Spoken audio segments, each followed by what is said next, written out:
Budgeting's like flossing. Everybody says you should do it, but nobody actually enjoys it. Except for the super freaks out there. And if you're a super freak who loves flossing and budgeting, let your freak flag fly. I'm here for you, you super freak. You get down with your bad self. But for the rest of us, today I'm going to show you some ways to budget without hating your life. Because budgeting doesn't have to be a guilt trip or feel like a math exam. It's just another tool to make your life easier. I'll be breaking down some simple, stress-free strategies that I've actually used so you can create a budget that works for you. So without any further ado, let's dive in. Hi there, I'm Paige and welcome to Nerdonomic, where we talk about money and have a great time doing it. So shout out to Bailey Wabbit, who is an awesome viewer. It's been following for a while. I got this great question from them and I want to dive into it in today's episode. Hi Paige, I hope you and the fam are great. So sweet. I work within my budget, I stick to my budget and give myself rewards for it. I offset my dopamine with free activities like outside activities, the library, and going to places where I can adventure. Super smart. Spending can definitely and easily become an addiction. What are your budgeting tips, such as creating a budget and how to stick to it, etc.? So before I dive into the actual budgeting strategies I use, I want to be clear about something very, very important. More than anything, when you're going to do budgeting and to make it part of your life, it's really important to undergo a mindset shift. And in doing so, you really need to rethink budgeting. A lot of people go into budgeting with a lot of emotional baggage and a lot of trauma, and there's no shame in that. It just means that a lot of times people need to do some more mental work to accept budgeting. So I want to be clear that budgeting is not punishment. A lot of times people will be like, oh, I've screwed up, I need to go on a budget. And while that may be the case, a budget isn't about restriction. It's basically about self-care for a future version of yourself. It's making sure that future you isn't sitting in the dark eating ramen that expired. Okay?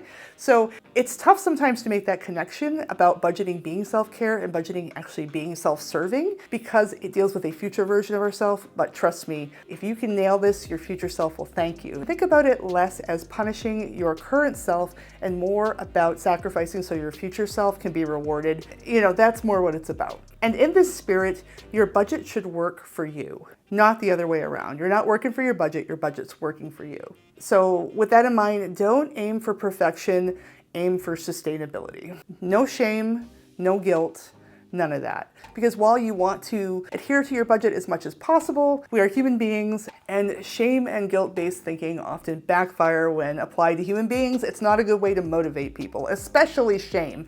Guilt has a limited role in the psychological research, but shame is toxic to actually motivating human beings and creating sustainable, sane practices going forward. Okay? Get it? Got it? Good. So now that we've gotten that out of the way, let's break it down some more, what you actually do. And when doing this, you want to take it step by step, but make it as easy as possible. The very first step when you're budgeting is to know what's coming in. So you need to account for all your income that comes in regularly. And it makes sense if you think about it, right? It's kind of like when you're going to the grocery store to buy food. You want to check your fridge and your pantry before you make a list of things you need at the store. Budgeting is very similar. You want to see what you've got for financial supplies before you come up with a plan for how you're going to use this money. And depending on the person, this can be either really, really easy or really difficult. So for some people, they have a very fixed income. They might be salary workers with a set schedule, a really stable job, doesn't really go up or down week to week. It might be very simple, and that might be the entire source of income. That's going to be easier to figure out than if your income is more variable. So you might be a situation where you are a waitress and you work for tips, and income goes up and down depending on what's going on with your customer base. There could be some luck involved. Something like commission or sales, real estate agents, they can have a variable ebb and flow depending on deals. I used to work as a salesperson way back in the day, and I used to actually sell and be a salesperson for a living. My pay varied wildly when I did that. Currently, I'm in a situation where my husband is a manager with a salaried position. So his money comes in and it is very predictable. He doesn't get overtime, even though he works lots of overtime.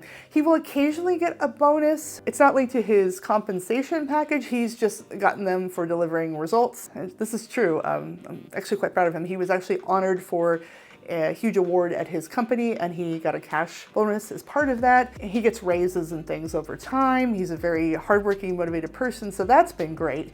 But overall, we typically know what's coming in week to week for him. That is not the case with my career. I'm an entrepreneur. I run my own business. I have for several years. I have up cycles and down cycles. I have a floor of very steady income of things that are pretty much passive at this point that I can count on. And then I have spiky income for other things. Things like YouTube is a good example of something that's been variable for me. It's been up and down. I do have 2 monetized channels here on YouTube. This is my smallest channel, my newest channel, Nerdonomic. But the 2 monetized channels, I have a pretty good idea of what comes in, even though they kind of go up and down a little bit, depending on what's going on with ad revenue. I have things like book sales because I'm an author. I have affiliate marketing that tends to be pretty even, and I have a devoted Patreon following for another brand I run that tends to be very, very stable. I've had times where I've done big campaigns and big contracts. I had a big payday from doing some work with the Meta Bonus program with Facebook advertising, where I was paid for reach that I got for some of my brands incidentally that I was doing other business for. I actually got $100K out of nowhere from that Facebook thing. That was really interesting because my taxes got really weird. Thankfully, it all got worked out. I did my best, but yeah, my estimated taxes went kind of bonkers. The IRS does have a grace period for some of that. Small business taxes can get interesting though. I believe I was fined, and then they reversed the fine because I paid it immediately, just as soon as I knew. It came out of nowhere. So anyway, I have down cycles and up cycles. The floor of my business, the amount I can make 5 times that in an up cycle. So yeah, it's kind of feast or famine for me. So a lot of times what we do with the variable income is we will base all of our bills off of my husband's income. My income tends to be treated more as bonus money. Plus, my business also needs some money for itself to buy things, especially with an expansion phase. I'm in an expansion phase right now, so I've been buying more stuff. So here's something. We recently bought a house. We bought the house we're in about 6 months ago. Really great house. I actually did another episode on it about buying a big house and leaving it mostly empty, that I will link it if you want to see my house. You can watch that after this video. But when we bought that house, when we went to the bank and we applied with the bank for the house, they only took Justin's income. And there were a couple of reasons for that. One thing for us is that we wanted to make sure we didn't end up house poor. And because my income is variable, we wanted to know that we could afford it on Justin's income. Even if it was going to be tight, that at least the bank said it would be okay, because lenders have different calculations than what feels comfortable. They are looking at what you can technically afford. You are technically correct. The best kind of correct. So we did everything on Justin's income alone. The other reason that we didn't use my income is my income's harder to verify. I have all my tax records and I have all my bank statements, and you can look historically what I've made the last 8 years. But as far as my projected income, that's a different thing. Since I'm not getting paid from an employer, since I have all these vendors and all these relationships I'm working with, there is a bit of a gray area on what the future year would be. So we could have done a few different routes with that. We could have kind of come up with an estimate where I'm looking at my book of business and my profit loss, and I could have done some projections. All of that always has an asterisk because business always has an asterisk. I could have gotten pretty close, kind of what I'm basing my estimated taxes as I'm paying this year for. Alternatively, we could have taken my floor. We could have done that. We could have taken like an average between my high and low and tried to claim that and tried to build a case. There are all different things that we could have done. Don't play woulda, coulda, shoulda. That's a losing game. But the reality is we didn't need to. They approved us on Justin's. And so a lot of our budgeting for our house, we do it on Justin. We don't even think about my income. And the nice thing about that is that it gives us that kind of cushion. So if we're wrong or if something unexpected happens, if something breaks on the house, the business can fund that after the business funds itself, of course. There's a lot of stuff that I need for the business. I have operating expenses and things like that for the business. So, it's kind of how much I want to reinvest back in versus what I want to pay out. So there are always ways around this. You're going to know your income situation better than anybody else. Hopefully, right? That's the idea. Start looking at that, figure out what your top line item is for income and what's stable. And if you are in a situation where you have seasonal work, so let's say you work as a school teacher during the year, and then you take your summers off, you don't necessarily have a part-time job, or sometimes you do, sometimes you don't. Seasonal workers have this as well. What you would do is you would take the income that you would make over the 9 months, and then you would divide that by 12. Basically, budget for spreading that out throughout the whole year. I grew up in rural Maine. In rural Maine, there are lots of people that do, seasonal work for the tourists that come in. They go to the coast, they'll have different jobs, maybe with fishing. There'll be times where they work maybe 3 or 6 months, like a dog, and then they have lean times over the winter. Same thing, whatever you have, take the actual time you make your money, you take the full amount and you basically divide it by 12 to get your monthly, because you want to spread it out over the year. Now, the neat thing is you can always pick up extra work in the off time, and if you're trying to do better financially, I would suggest that you do that. But if you're just kind of counting on this steady income, okay? Okay. Something like waitressing or, commissions, tips, I would recommend whatever you've got historically, going back and looking at your income for however long you have the data, whether it's like 3, 6, 12 months, 2 years. I have 8 years of data here. What you could do is you could go back and look at it and average it out and then kind of consider your current circumstances. So if you are a salesperson, but you were working like a lot of jobs and you've cut it back, prorate it based on that. I know this is kind of a lot, but I want to make sure that you understand if you do not calculate your income right, your whole budget's not going to make any sense. So get your income right first. And as you're doing this, make sure that you notate both your gross amount, which is the amount that just comes to you pre-tax and pre all the other stuff, and then also your net. So for me as a business person, I have a certain amount that comes in and then I have a certain amount that I pay out in taxes, and I know both numbers, and that's important. So it can be tough figuring out, but like if you look at your paycheck and then you look at what hits your account, you'll have an idea. Just, figure this out, okay? Okay. All right, so that's just step 1. Step 2 is identifying the must-haves versus the nice-to-haves. So start looking at your expenses, right? After you get your income going. And split your expenses, first bucket being fixed costs. Now in the fixed cost bucket, you put things like rent, bills, and any minimum debt payments you have. These are things that you need to pay to stay in the good graces of lenders and to stay a good member of civilized society, not get evicted, not get the lights shut off. Start with the survival bucket, okay?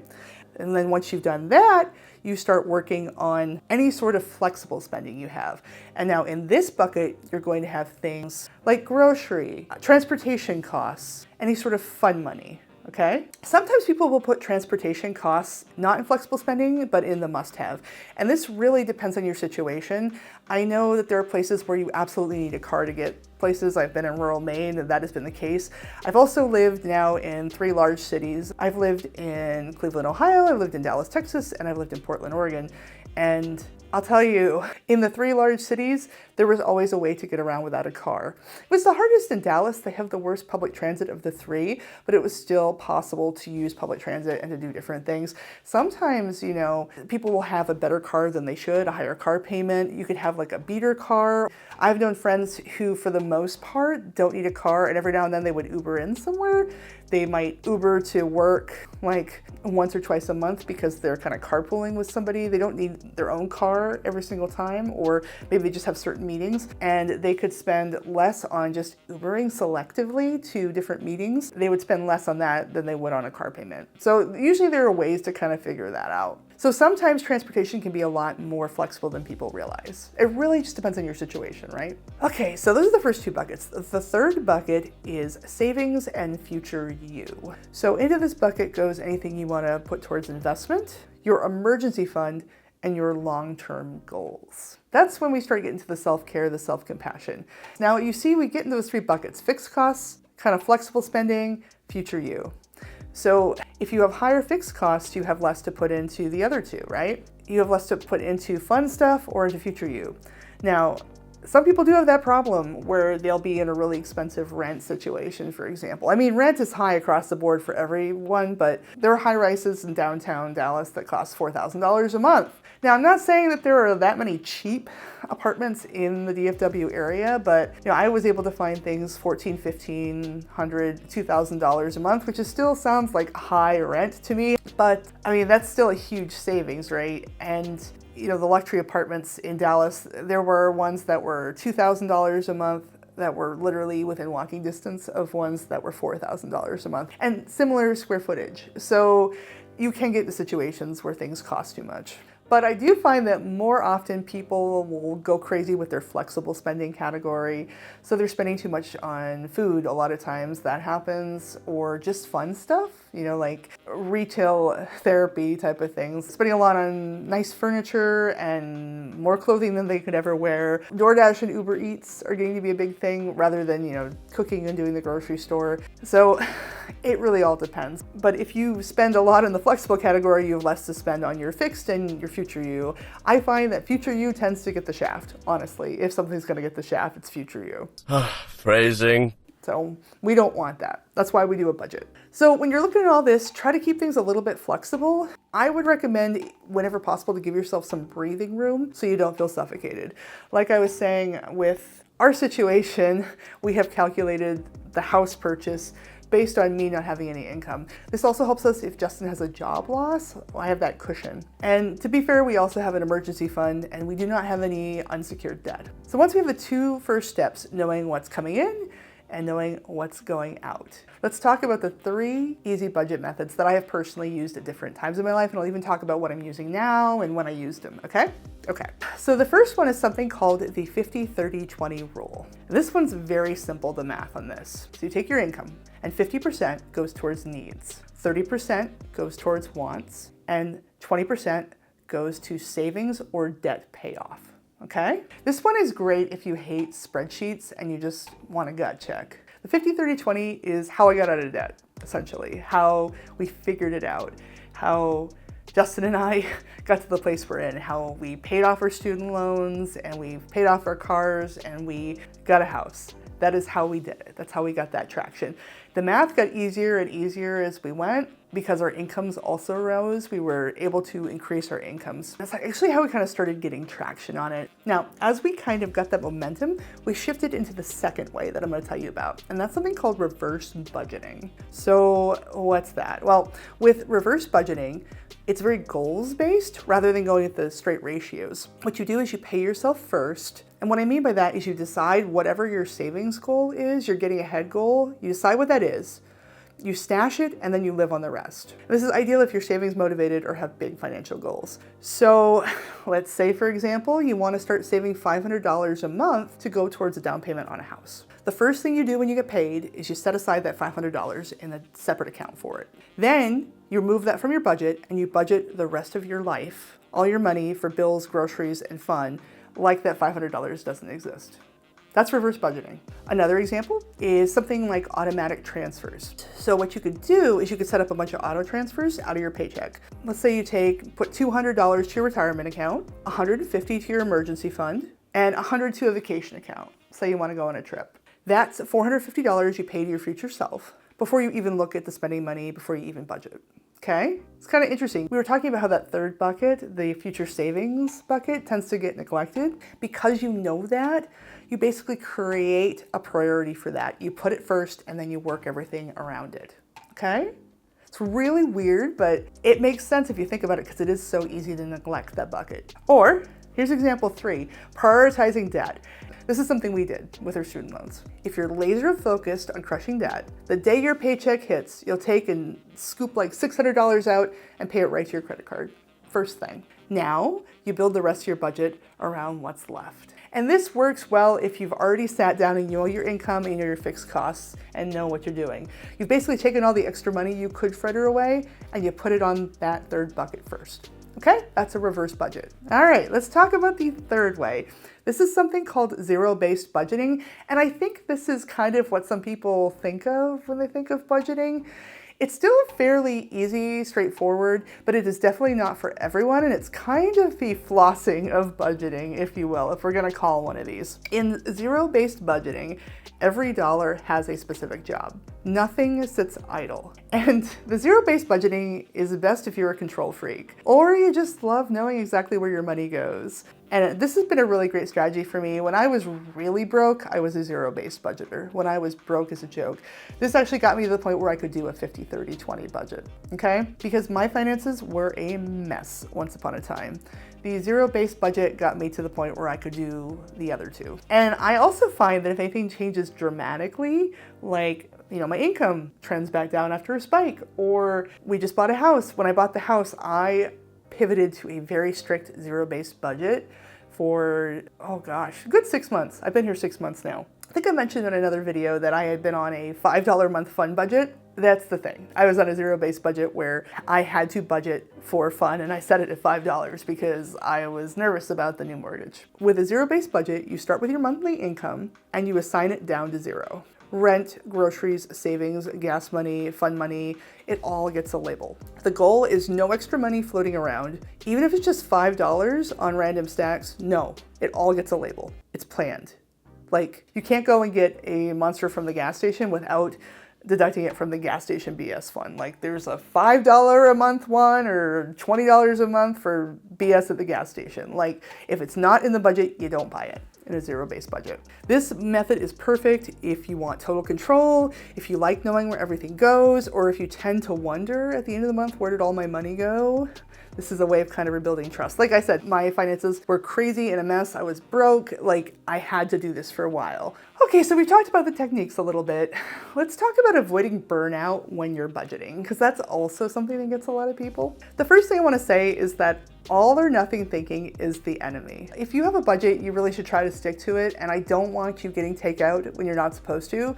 But if you do it once, your life's not over, your budget's not ruined because you did it once. You just need to do it less. Because sometimes people will get the shame and guilt, and then they'll start medicating this shame and guilt with more spending, and it'll get even worse out of control because they felt bad about it. There's kind of a middle here where you're like, okay, that wasn't cool, and we're not gonna do it, but we're also not going to beat ourselves up to the point where we feel like we need to buy something else or get another treat to cheer up, okay? So that's the first thing I want to say is just understand that you're not going to screw everything up with a single purchase, hopefully, right? Another thing I would recommend if you're getting new to budgeting or you've changed your budget is something that I call the 3-minute budget check-in. And this is something that you do once a week. Do a quick glance into your accounts, see what's there, and then ask yourself the following questions. Did I cover my essentials? Did I save something? Something being pulled over to the next week. Am I still enjoying my life?